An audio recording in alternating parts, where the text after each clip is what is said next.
Hey guys, hey, good morning, good morning, good morning, good morning. It's September 20th. The month is certainly running, racing by. How are you? Happy Tuesday. I'm just gonna spend a few minutes here to follow up with you guys about something that we spoke about yesterday. I'm not sure how many of you saw the broadcasts from yesterday, but we did speak about a Spanish exercise learning thing that we're going to start, right? Just so that people can get familiar with some Spanish words and you will learn them and they become a part of your regular vocabulary so that you can have simple conversations with people. There is no drawback in learning a second language. There's a lot of advantage in learning a second language. I am not a second language teacher because I myself don't know Spanish, okay? I didn't do well with Spanish, never did. But I'm willing to learn because I realize that in my everyday coming and going, uh, Spanish is very important. If you have a job, Spanish becomes very, very important if you live in a place like New York, for example. So more and more, it becomes clear that you need to learn as much of it as possible. Some of us know one word here and one word there, but what if you happen to travel to a Spanish speaking country? How do you navigate? How do you ask for help? How do you order food? How do you get a taxi? Stuff like that. So I'm going to come on every week and post a lesson that you could go through for the week that will teach you some basic stuff. We'll just start out with really, really basic, um, like the alphabet, days of the week. That's basically what is in this week's lesson. So you learn to count from 1 to 10, and you will learn to say the days of the week and spell them. So that's more that's I think that's enough to start out with. Learning each day of the week, how to pronounce them, how to spell them. So my advice to you would be to write them down on a flashcard or something, in your phone somewhere somewhere where you can access it easily when your downtime, when you're traveling, when you're lying in bed, when you're you know just sitting back. Write it down somewhere or keep it in your phone somewhere that you can always have access to it and study them. Learn to spell the words, learn to sound them out, because if you click on the link, you will find the links that I posted. You will find examples of how you say the words. So there's a little speaker thing there. Just click on the little speaker and the sound of the words will come out on both links. I posted two links, one for the days of the week, one for counting from 1 to 10.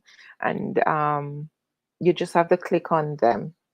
Each word, you will see one of them comes up. The one with counting from 1 to 10 comes up with some green boxes. When you click on the box, each box, you get the sound of how to pronounce the word. The second one is the little speakers beside the word, and you just have to click on the speakers to hear the sound of the words. So it's quite easy for you to figure out how to do that, right?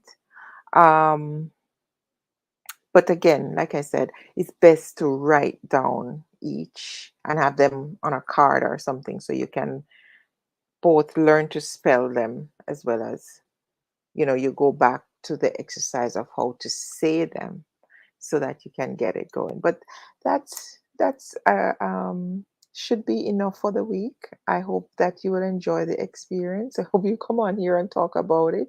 Come on here and say them if we're doing it live. I'm going to encourage you. during the week. I'm not sure yet what activities I'll have, but I'll encourage you during the week, prompt you so that, we can stay excited and learn. This is by no means going to be a professional class because I don't know all of it, and I don't know if we have any Spanish speaking teacher in the group. But we just go on learning the words and learning sentences, right? I think that's fair, and we'll have fun while doing it, right? So if you have kids, um, a good way of learning is engaging the kids, right? Because the kids will learn faster than you, but they will kind of remind you, right? They'll keep you on your toes, but they will get it faster than you will. So if you have kids, you could engage them in this activity of learning with you so that it becomes easier. If you have no kids, get your spouse involved so that, it's not just you taking this journey, or you could get one of your siblings involved or your friend involved or so on, so that it becomes fun. When you're doing something and it's fun, it's not such a burden, right? So, um, get somebody else, get a partner to do this with you so that it is exciting. All right. I am looking forward to Thursday when we will be doing that thing about, um, you know, talking about our hurt or pain or loss, grief, how we navigate those. That's another important thing that, more and more people are requesting help of some kind, virtually, in person, whatever. But people are requesting help with coping with just grief, just loss, just pain, in a time like this. And so, as a community, we want to provide that so that you have someone who will come on here, or a few people who will come on and give encouragement, and other people can call in and join the conversation. It's meant to make us feel better. It's meant to help us to cope in these difficult times, right? So, that is going to be on Thursday. And hopefully next week, Coach Latasha will be back, because I know she had indicated that she was not available this week. All right, so we have a few activities lined up. We're still trying to get our project things in a row so that, we can put them out there, and just keep the faith. Just keep on coming, keep on sharing the page. Let's pick up at the momentum and get these things going, right? So I do look forward to this Spanish thing. I'm going to learn my things myself because I don't know all the stuff that I posted. I know to count to maybe six, but I don't know all of that. So yeah, we're gonna do it, right? So I encourage you guys, have a wonderful day. Be positive, however you can. Just try to catch some positivity. Whether it's to listen a short thing, whether it's to read something that's gonna raise your spirit, whether it's talking to that friend who you know will encourage you.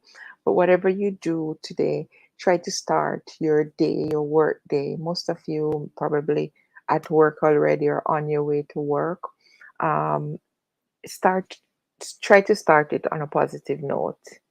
um, Even if you didn't wake up feeling positive, uh, sing that song that gives you hope, that would put something positive in your mind, or read that scripture lesson that will encourage you, or you know s- daily bread, or any of those things that you read that would encourage you.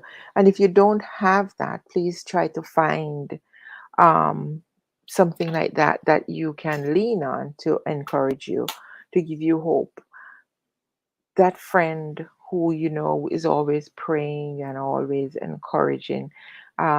Maybe that's the person you want to speak with first thing in the morning. So, you can get some encouragement out of the day. Don't start your day on a negative note. Even if you woke up and something happened that kind of tip you in the wrong direction, try to get back a handle on things before you go further into your day, because if you start out negatively, that's going to follow you through the day, more than likely. It will only get worse, and then you'll have a miserable day at work, wherever you work, or you'll have just a miserable experience going through the day. And we don't want that to happen. So try to find something that is going to put you in a good mood and start your day off on the right footing. And then, try to encourage someone as you go through the day also, because by encouraging other people, you yourself will be motivated. I don't know if you understand that. If you try to say something to someone positive, like you see someone in a bad mood or something, or you just feel in your heart that you want to say something nice to this person or motivational or to encourage them, by you doing that and sharing that with that person, it eventually changes your spirit to something much more positive and encouraging yourself. It will raise your vibration. So try that, and see how the day goes. Yesterday I spoke about goals, the importance of setting goals for your week. Um, if you didn't get around setting goals for your entire week, you can still do that for the rest of the week. But for sure, set your goals for today, what you want to accomplish. Write out a few things that you're going to be doing for the day. And at the end of the day, see how many of those things you don't have to wait till the end of the day, because if it's something you're setting out with your goals, you will want to look at it during the day to see how many of these things you were able to accomplish and how many more are left to accomplish. It's a guide, right? And at the end of the day, you can see which ones you accomplished and which ones you didn't, and why you didn't accomplish them, and also put them on the schedule for tomorrow, the ones that you didn't accomplish, so that tomorrow you have something to start with. You have something in your mind when you wake up, because you know these are outstanding things you had to do from yesterday that you didn't get done. So um, you're going to move to those things right away. Good morning, Donna Marie. Thank you for joining. You're going to move to those things first thing, right? Because they're already on your list of things to do. And, you keep adding day by day. The ones that are done, you cross those off and you move over and write out the things that you're bringing over from yesterday to today. And that's basically how you will get your goals covered for the day. But don't just go, don't rely on yourself to remember everything you have to do. When you write them down, it makes it more real, and it makes you feel more accountable. You feel more accomplished when you're marking off things off your list, right? So I know you might have good memory and you can remember what you have to do for the day, but when you write them down, it is much more meaningful to you and you get much more done, right? If you write off 20 things you have to do for the day, chances are you will do the 20 or close to it if you write them down. But if you try to just memorize them and go through the day thinking that you're going to get all of these done, you probably won't, because other things will come in and push some of those things aside. If you had them on your list, you'll be more keen in doing them and following the order, or following how you planned out your day, right? So yeah, so try to do that. Try to start with the positive thing. All right, try to encourage someone, because remember I just said, if you try to encourage someone, it automatically raise your own vibration, put you in a better state of mind and put you in a better mood. So that's kind of a way to make sure that you are in a positive um, mind frame. So talk to someone, whether it's at work, whether it's on the bus, someone walking close to you on the street going in the same direction. Just exchange some words of encouragement with that person and see how it changes your mood, how it raises your vibration, and what it will do for the other person, right? Try that today and see how it works, and later on we can talk, and you can tell me um, if that worked and how it made you feel, right? Um, Write down the things you have to do. If you didn't write down the stuff while you're traveling to work, if you're not driving, just jot them down. Or when you get to work, first thing, just make a list of the things you have to do for today. All right. And start with your lessons, your Spanish lessons. I'm excited about that. I want to see us learning a second language. So we start out easy and we'll go on, right? So have a blessed day, guys. A wonderful, wonderful day. And I'll catch up with you later. I have a bunch of things to do myself. Around noontime, I have to go to the labs to get a barrage of tests done, mammogram and x-ray for my back and a bunch of things. So I don't know, maybe I'll talk to you when I'm there. It depends on what's going on, because sometimes those places are too quiet. You don't want to be talking and disturbing people. But yeah, I have probably about four different things to do today at the lab when I go there to get my tests done. I think there's a bone density test and all of these things. That's kind of the beauty about living in America. They encourage you to make sure your body's up and running properly. That's kind of how they make their money. But it also works for us because you need these tests. So I'm going to go in and do them today. I'm terrified of mammograms. I hate mammograms. And but it's an important thing to do, right? I am not I'm not going to talk anything bad about mammogram because it's probably more good than bad, right? But I don't like doing it myself, but it's necessary every few years to do one. I don't do it yearly anymore. Um yeah, so I'll have that mammogram talk with you guys later on, right? Ladies, you need to do your mammogram. All right. Talk to you guys later. Have a good day. Marian Thomas joined. Hello, Marian. Nice to see you. All righty. Stay blessed. Bye bye.